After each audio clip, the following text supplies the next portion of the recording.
Hey. That was a great last chat. I'm looking forward to this one as well. I was just up here a couple panels ago talking about ZK and future of L2s. And then they put me on a panel with you guys. And it's like totally on the other end of the spectrum. What an upgrade. I'd say so. And so, this one is kind of, I'm engaging a different part of my brain here. And we don't usually start this way, but I'd actually like to start with a couple of intros because both projects here and both of you guys are really, really deep, thoughtful. There's a lot going on here within each of these projects. So maybe we could just start very quickly, some intros, and we'll get into it. Sure. Mike Cahill, and I'm the CEO of Doura Labs, and we're the building team behind the Pyth Network. Pyth Network does effectively two things. So one thing is we bring data on chain in a secured fashion so that it can be used in blockchain applications. People call that an oracle. So we bring lots of data. Historically, it's been the data that's generated within the network. So think prices of stuff from crypto markets to equity markets and FX. And a couple months ago, we did a partnership with this little group called the U.S. Department of Commerce. And we brought on-chain the GDP. And then a week later, we started bringing on a whole bunch of other data. So non-farm payrolls, unemployment data. So that all comes through a secured system, which then makes it usable on a chain, right? So you need to have the cryptographic proof, you need to have some trust minimized network, and you need to have some transparency. The other thing we do is we generate first-party data, and this is something that we're just starting to roll out now. We call it Pyth Pro. I'm going to announce it later today. Don't tell anyone. And it's effectively a subscription data business that's going to compete with the likes of the Bloombergs and NASDAQs of the world to be able to provide a low-cost but more comprehensive alternative to financial market data. It's a huge problem. Financial market data is a $50 billion revenue a year business, and so we're basically dipping our toe into that. So that's sort of the background of us. Awesome. I'm Austin Federa. I'm one of the co-founders of D0ero. We are basically building a new internet. Which is a pitch you've heard some version of a lot in crypto, but this time it's actually real. And what I mean by that is we're doing stuff at the lowest level possible. This is the OSI layer 1, 2, and 3 part of the stack. This is physical fiber. These are physical cables under the oceans, over mountains, that deliver internet to data centers all over the world. And so what we have teamed up with is our contributor network of 12 different organizations, and it's growing pretty rapidly, which actually are contributing fiber to this new network. And why do we need a new internet? Because the current one is way too slow. It wasn't built for high performance distributed systems, and it's actually one of the main things holding back blockchains today from truly competing with traditional markets and traditional finance. It prevents Solana from going to 1 million transactions per second, but it also means that every time you're trading on a crypto exchange or you're trading just as a user even on a centralized exchange, you are going over the public internet. And what does Wall Street do in traditional finance? They go on dedicated connections and dedicated lines. And that means they're significantly faster. And really, if we are going to better integrate the traditional finance world and the blockchain world, we need to be using the same tools and technologies as them. Why has this not happened before? Well, those systems that exist are highly centralized. It is Jump building its own private network, DRW building its own private network, Jane Street building its own private network, Amazon building its own network. These are single-party networks, and they're anti-network effect networks. And so what we've done with D0ero is multiple contributors come together to create one homogeneous network that is able to outreach and outperform these traditional private networks and offer significant speed and performance advantages over the public internet. Which speaks directly to the name of this panel, which is IBRL. If you're unfamiliar with what that means, it's increased bandwidth, reduced latency. And so I think at a very high level, we'll get into exactly how D0ero may be doing that, but first, I'd like to understand from an Oracle's perspective, why is it so important that we increase bandwidth, reduce latency? What does this enable? How are you able to then elevate and improve what you guys do on-chain? Yeah, so the evolution of Pyth really starts in a gap where the previous oracles were kind of slow, and they were slow for a few reasons. One of them was design, and so basically, you would only care about data being pushed on chain at certain intervals because you basically need to maintain a scarcity around the block space because it was expensive and it was, these are the old days, right? So this is in Ethereum land where it's 12-second blocks. And so if you're spamming the network every time, that will become both consumptive and also expensive. So Pyth Network actually first launched on Solana to be a high-speed oracle. And Solana was pushing the boundaries, 400 milliseconds. That's real blockchain fast. At least it was back in 2021. And so the evolution of the network was Solana Mainnet. Pyth at one point was, Austin probably knows this number better than I do, but we were over 75% of the block space of Solana for many, many months. and the intention was always to go cross-chain, right? This was just the layer to be able to provide the transparency so that people were able to get comfortable with how the data was originated. And so we ended up creating our own version. It was a fork of Solana. It's called Pythnet. And so still 400 milliseconds, but now without any of the centralization risks and any of the consumption charges that would come across with pushing thousands and thousands and millions of transactions, thousands per second, million transactions per day. But that was not that good, for kind of the cutting edge of what people want to do on chain, which is like more of the high-speed perpetuals markets or derivatives markets.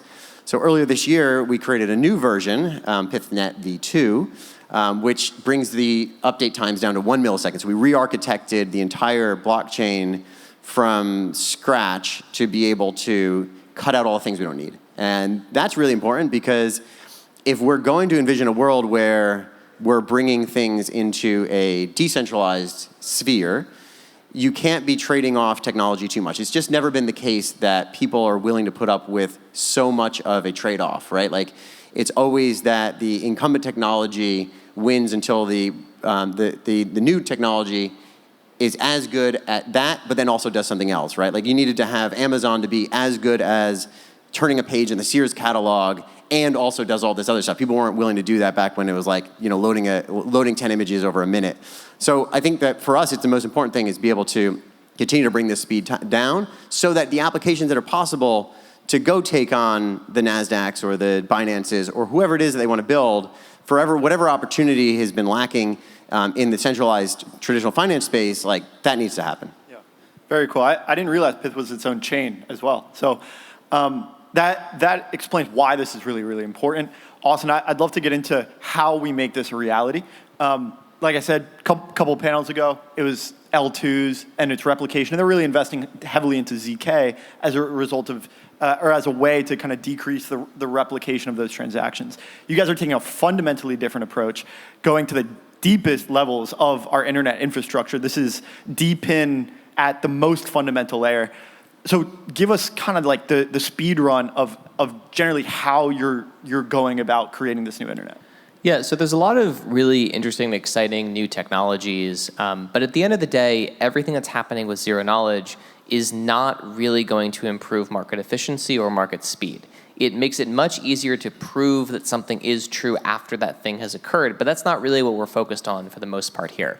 If you think about what's going on in a traditional matching system, whether that's NYSE or NASDAQ or Binance, these are systems where you have multiple bits of data coming from multiple locations, and really most of the, if you think about it, money that's made in the traditional market by high-frequency trading firms is made on time delta arbitrage. It is, do I know where the market's going to move, either because it did move in Chicago and I'm reflecting the trade in New York, or I have some analysis that tells me where I think the market's going to move, and let's say we have a confidence that in 35 milliseconds the market's going to move in a specific way, and you want to trade.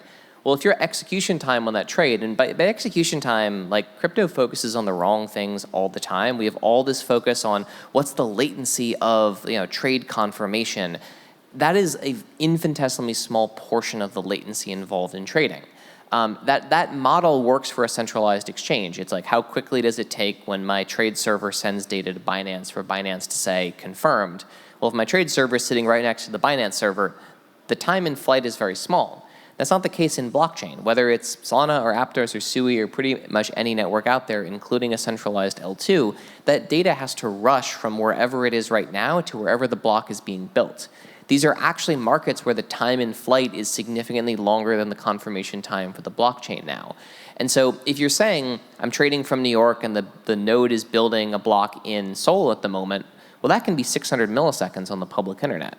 On something like 0ero, you're cutting that time by 2/3 when you're looking at a system like this, and it's much more dependable in terms of those trades actually happening. And so the problem we're seeing in blockchain now is actually quite similar to one that traditional finance solved 3 decades ago.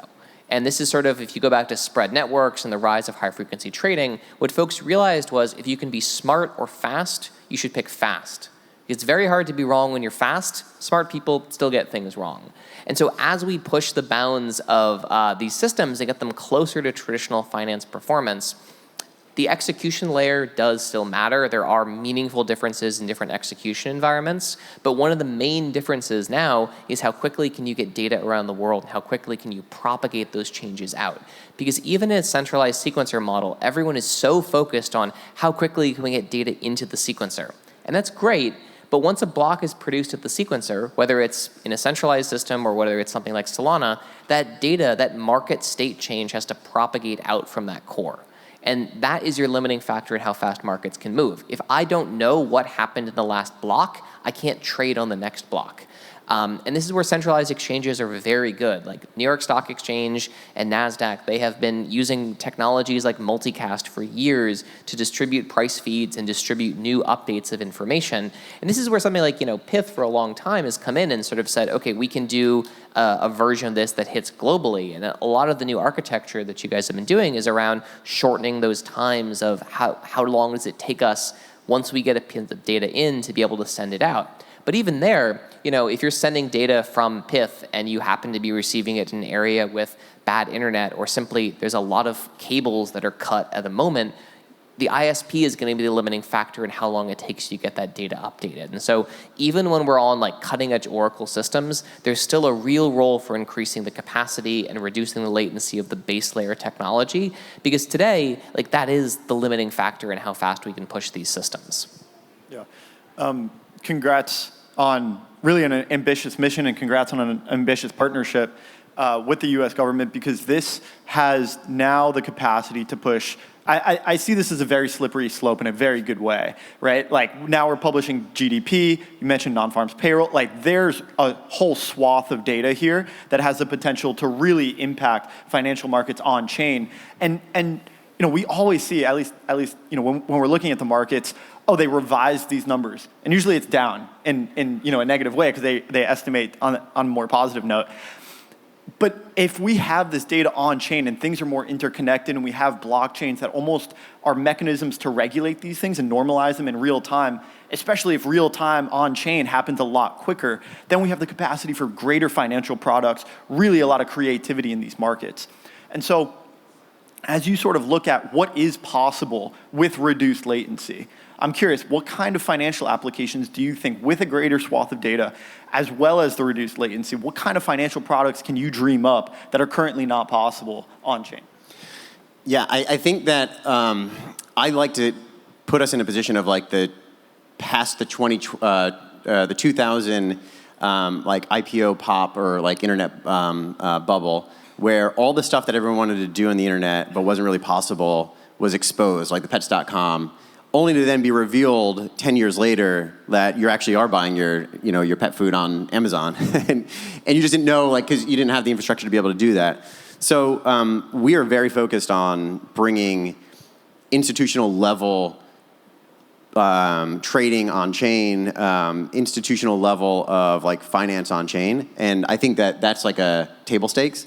And the way that both of our protocols are constructed is you actually see like it's the biggest firms, like the Jumps and DRWs that are constructing their private networks. It's like the Uber sort of elite kind of DePIN model. And same with the Pyth Network. It's like you go and get the Jane Street and Susquehanna and all their data and they contribute it.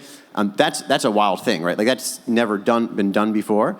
But now we're able to put those tools to place to be able to do kind of like for like for like versus the centralized traditional markets. But I think the thing that's exciting is you go back the 10 years from now and you look at the stuff that people are excited about, like, oh, we can go do like, houses on blockchains or whatever it is, like mortgages on blockchains or things that are like reading a smart contract that's linked to Fed funds rate, and that automatically updates so you don't now need to go to a lawyer to do this or update all these like paper contracts. That's the stuff that I think that the GDP first represents and is like the harbinger to having us create, because you need to have willing institutional participation. You need to have a willing regulatory landscape that endorses it. And having the US government do this was effectively a symbol to say, hey, we're here to do this.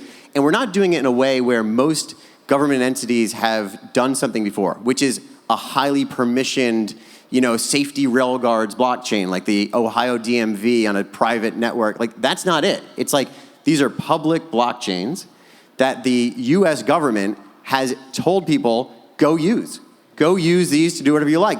Here's data from us, and we're gonna put more of it on there because we now have the way and the means to do it, and we're happy to let you do all these things. So I think that's the stuff that's the most exciting to me, is like structured products, or you can add liquidity to things that have never really had liquidity before, that I think we're gonna get really more excited about over the next couple of years. Austin, a little bit of a different question, just to get a little bit more into the technicals of D0ero. I'm curious what the model of incentivization is when you're thinking about coordinating across each of the partners that you mentioned. There's about 12 of these, and how you incentivize them to contribute to this shared network. It's such an undertaking for even just one entity to go about doing this. How do you coordinate friendly, compatible behavior across all 12 of them? Senator, we use a token. No, but in all seriousness, the way that you build alignment across multiple parties that don't necessarily have direct alignment is through tokens, right? These things are, at the end of the day, giant digital cooperatives and consortiums that achieve something more than any one firm has an incentive or the ability to do on its own. And this is, we have companies contributing fiber to D0ero that compete with each other on trades, and they compete with each other on markets, and they make markets for and against one another constantly.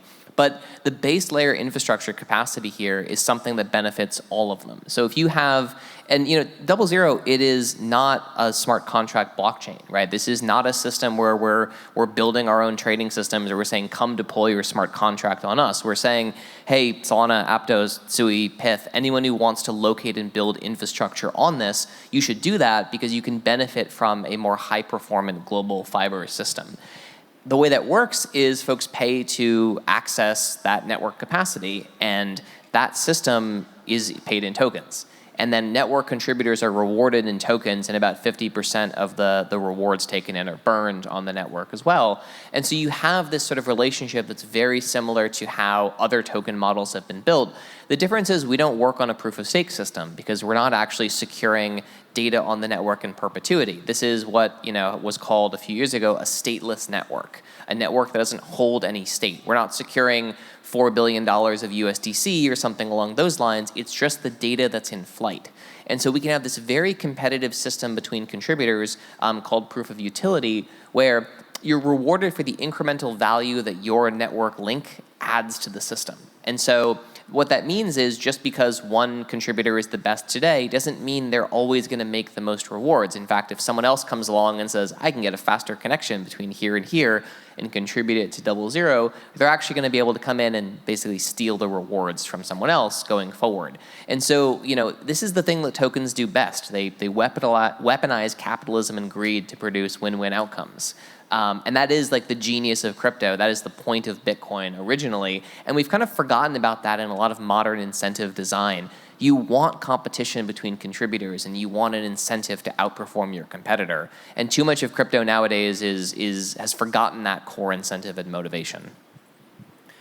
How would you guys leverage something like D0ero? What is the integration process here?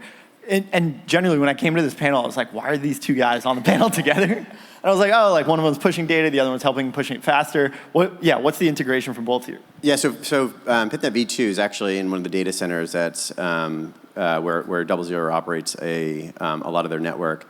And then we are going to have different points for different data sets. So a network like D0ero is kind of the hand-in-glove complement to a network like Pyth, where we're trying to make sure that we've got the best people in traditional finance, and we're limiting the end-to-end or tick-to-trade latency for our network. So for us, it's a perfect type of partnership. Yeah, I mean, not to get too low level on this, but there are fiber running all over the world. It's like a giant spider web of glass, basically.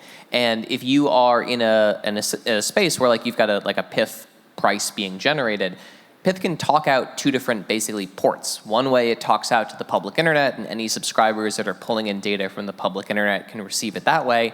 But at the same time, it can also transit through the 0ero network. And then if you have, let's say, a trade server that's ingesting Pyth data and then wants to take action on that, the fastest path most likely will be through 0ero, but if the fastest path is through the public internet, the server will automatically pick that choice as well. And so what's really nice about these systems is it's not all or one. It's not like you have to operate on 0ero, you have to operate exclusively on the public internet. These systems can coexist, and the systems will automatically choose whatever the fastest path is. And so, you know, if we have fiber directly connected into the Binance exchange point, and you're trying to execute a trade between Jupiter and between the Binance central order book, and you're pulling in a price data feed from Pyth and saying, okay, like it's time to make that trade. I'm sending data out two different directions. Those both may go over the 0ero network. One may go over the 0ero network. It just depends on the physical geography of where in the world that block, that leader is being built for if you're trying to get to Jupiter, for example. And all of these types of systems, like this is the way the internet works today. It picks the optimal routes when possible, and 0ero just provides significantly more optimal routes to reach these systems. Austin, last question for you. My mother is fed up with AT&T Ubers.